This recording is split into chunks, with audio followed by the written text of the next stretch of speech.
kehidupan perekonomian yang disusun sebagai usaha bersama berdasarkan asas kekeluargaan ataupun usaha masyarakat secara mandiri yang didasarkan pada kebijakan pemerintah.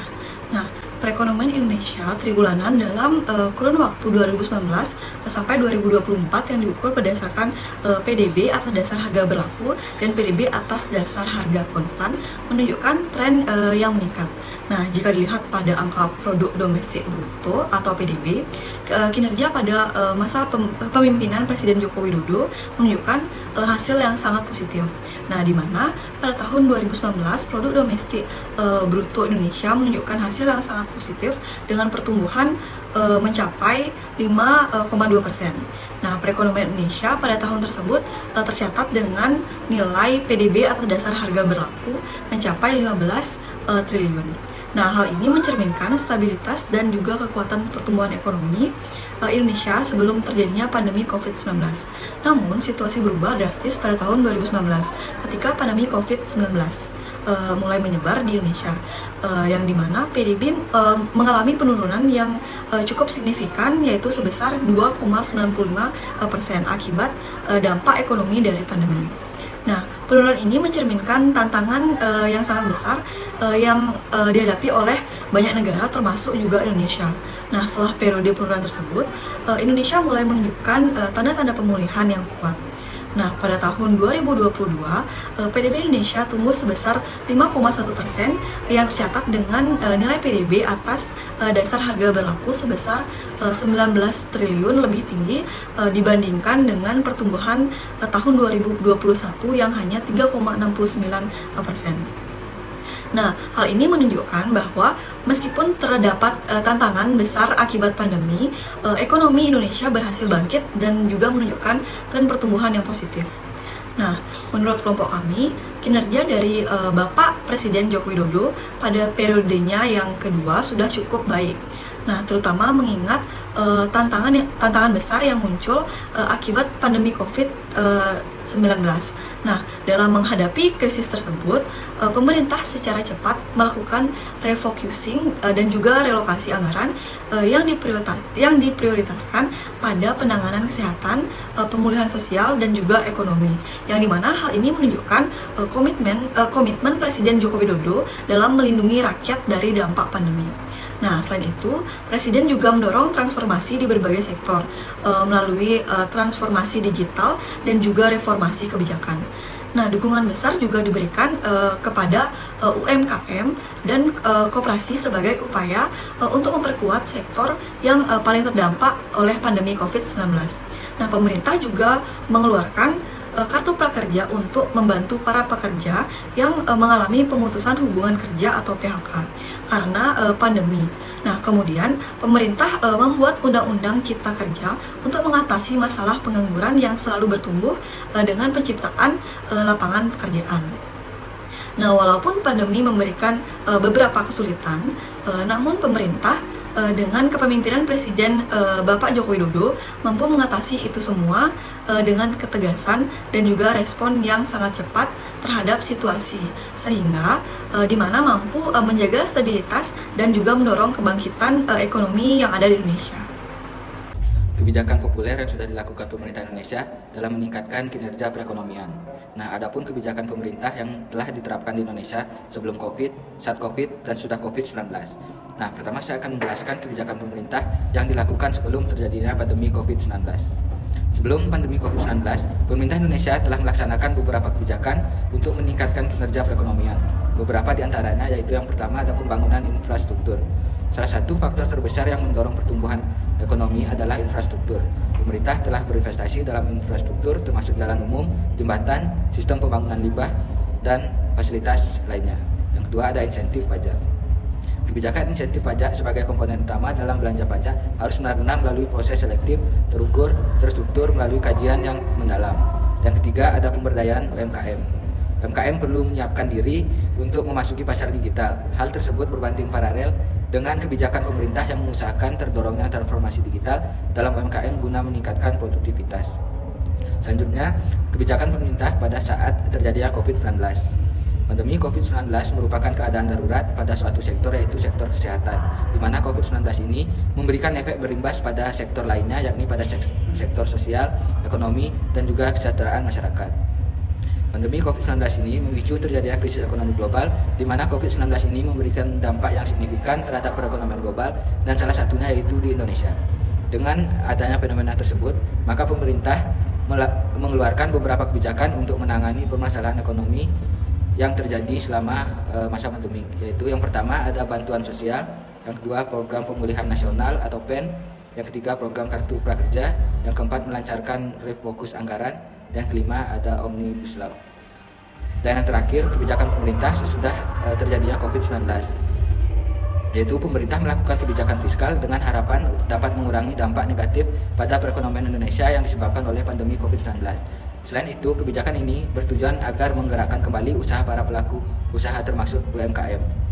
Kebijakan fiskal mempunyai stimulus sebagai gerakan perubahan, yaitu yang pertama mempercepat belanja pemerintah, relaksasi pajak penghasilan, pemulihan ekonomi nasional dengan melaksanakan kebijakan keuangan negara melalui relaksasi APBN, peningkatan konsumsi dalam negeri, peningkatan aktivitas dunia usaha, dan terakhir ada menjaga stabilitas ekonomi.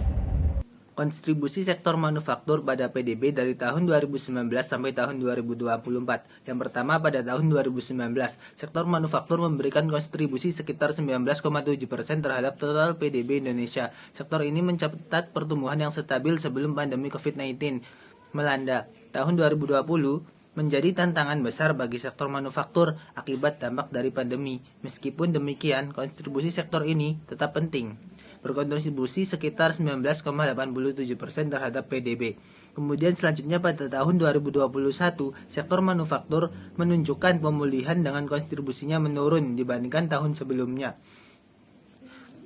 sebesar 19,24% terhadap PDB. Penurunan ini mencerminkan kurang berhasilnya sektor ini dalam beradaptasi dan pulih dari dampak pandemi tersebut.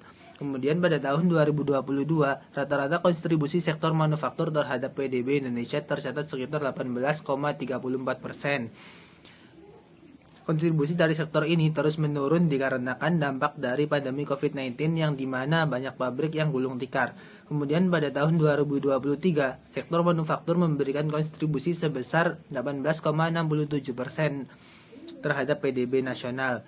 Hal ini terjadi sedikit peningkatan dibandingkan tahun sebelumnya. Ini menandakan bahwa industri pengolahan sudah mulai pulih. Kemudian yang terakhir, kontribusi dari sektor manufaktur terhadap PDB pada tahun 2024 dengan menggunakan triwulan terbaru, yaitu triwulan kedua, adalah sebesar 19,28%, menunjukkan peningkatan dari tahun sebelumnya. Namun para ekonom memprediksi bahwa kontribusi sektor manufaktur akan mencapai 5,6% lebih tinggi dari tahun sebelumnya. Pada tahun 2024 ini menunjukkan optimisme terkait pemulihan dan pertumbuhan berkelanjutan di sektor ini. Menteri Perindustrian atau Menperin RI Agus Gumiwang Kertasamita mengatakan bahwa industri manufaktur menyumbang kontribusi terbesar terhadap produk domestik bruto di Indonesia, yaitu sebesar 17,34%. Karena itu, Kemenperin terus berupaya menggenjot kontribusi industri manufaktur terhadap PDB terjadi di atas 20% pada tahun 2024 pulih. Gagasan solusi perbaikan bagi pemerintah. Pemerintah Indonesia perlu meningkatkan akses pembiayaan bagi UMKM. Mengingat sekitar 60% sampai 70% dari sektor ini belum memiliki akses ke perbankan.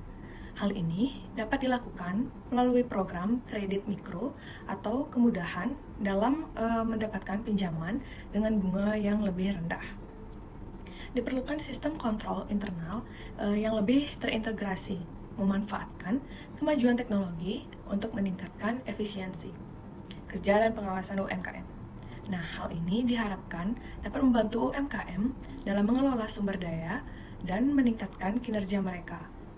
Pemerintah harus berkolaborasi dengan berbagai pemangku kepentingan, termasuk sektor swasta dan lembaga pendidikan untuk menciptakan program pelatihan dan pengembangan yang tepat dan dapat meningkatkan keterampilan dan kapasitas pelaku UMKM.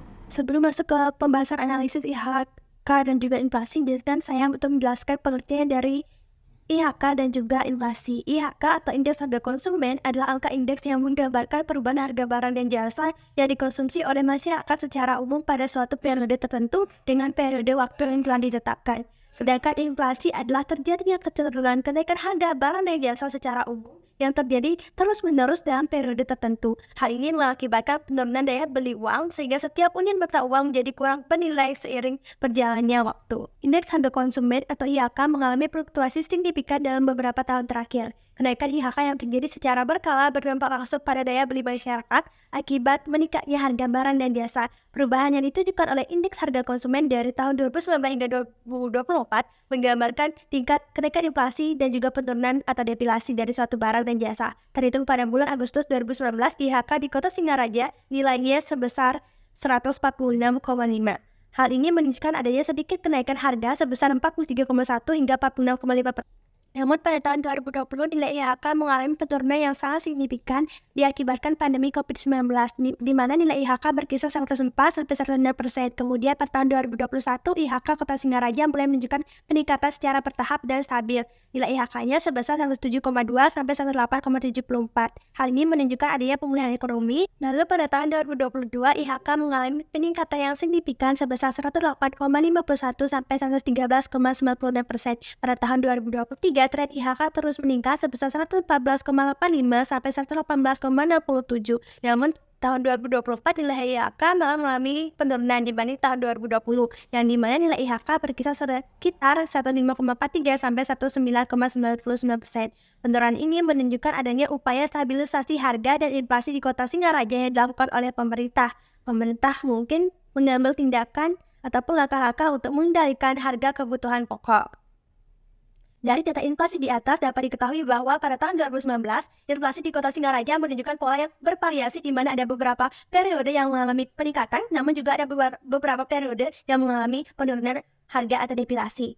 Inflasi pada tahun 2019 berkisar 0,02 sampai 1,03, menunjukkan bahwa inflasi masih stabil walaupun terjadi 3 kali deflasi. Namun pada tahun 2020, karena dampak pandemi mulai terasa, maka terjadi fluktuasi inflasi yang lebih tinggi daripada tahun 2019 yang berkisar antara 0,15 sampai 1,08% dan terjadi deflasi sebanyak 4 kali karena adanya pandemi yang menyebabkan daya beli masyarakat menjadi melemah. Pada tahun 2021 terlihat adanya pemulihan ekonomi yang berkisar antara 0,22 sampai 1,70 yang disebabkan adanya gangguan rantai pasokan yang menyebabkan peningkatan biaya produksi. Kemudian pada tahun 2022 inflasi mengalami peningkatan yang berkisar 0,35 sampai 1,27. Hal ini disebabkan adanya tekanan global yang mempengaruhi harga komoditas dan biaya distribusi. Lalu pada tahun 2023, inflasi berangsur terkendali dengan kisaran 0,22 sampai 0,95. Pada tahun 2024, inflasi berkisar 0,07 sampai 0,89 dan adanya deflasi sebanyak 3 kali. Hal ini menunjukkan adanya upaya pengendalian harga yang lebih kuat serta normalisasi pasokan dan permintaan secara keseluruhan. Perkembangan inflasi dan IHK di Singaraja selama periode ini menunjukkan pola yang dipengaruhi oleh krisis pandemi, pemulihan ekonomi, serta penyesuaian terhadap perubahan harga global. Stabilitas inflasi pada 2023 dan 2024 mencerminkan kondisi ekonomi yang lebih terkendali dan upaya pemerintah dalam menjaga kestabilan harga.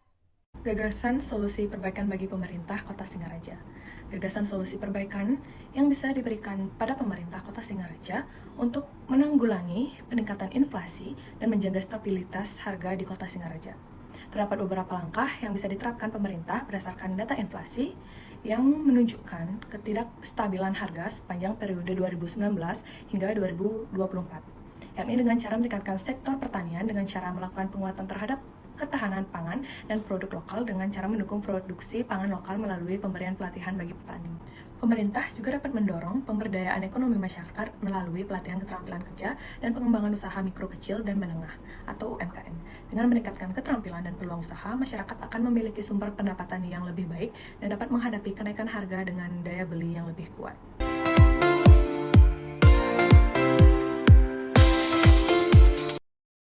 Sekian presentasi dari kelompok kami. Mohon maaf jika ada kesalahan kata. Kami tutup dengan Tarama Santi. Om Santi, Santi, Santi Om. Assalamualaikum warahmatullahi wabarakatuh. Shalom. Namo Buddhaya. Salam sejahtera bagi kita semua. Dan salam harmoni.